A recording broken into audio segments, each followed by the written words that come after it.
শাবান মাস চলে এসেছে, কয়েকদিন পরই রমাদান মাস চলে আসবে। রমাদান মাসের চেয়ে বেশি গুরুত্বপূর্ণ হচ্ছে এই শাবান মাস।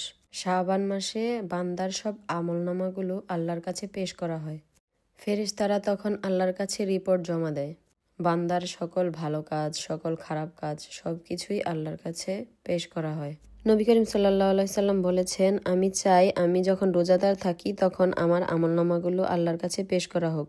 সারা বছর কি করলাম না করলাম, এই মাসটা যদি অন্তত ভালো কাজ করি তাহলেও তো আল্লাহর কাছে কিছুটা রেহাই পাওয়া যাবে। সাহাবীরা বলেছেন, নবী করিম সাল্লাল্লাহু আলাইহি সাল্লাম সারা বছর ওরকম রোজা রাখতেন না, কিন্তু এই শাবান মাসের প্রথম দিকে অনেক রোজা রাখতেন আর অনেক ইবাদত করতেন। দুনিয়াতে কি নিয়ে যেতে পারবো জানি না, শুধু নামেই নামাজ পড়ি, জানি না কি পড়ি। নামাজে কত শত শত ভুল হয়, আর 2-1 রাকাত নামাজ পড়েই নিজেকে কত অহংকারী মনে করি যে না, কত নামাজ রোজা করে ভরে ফেলতেছি। শুধুমাত্র নামাজ পড়লেই জান্নাতে যাওয়া যায় না। মনের মধ্যে যদি হিংসা অহংকার থাকে, যত আমল করেছি এক নিমেষেই ধূলিসাৎ হয়ে যাবে। আল্লাহ সবার আগে আমাকে আমল করার তৌফিক দিও।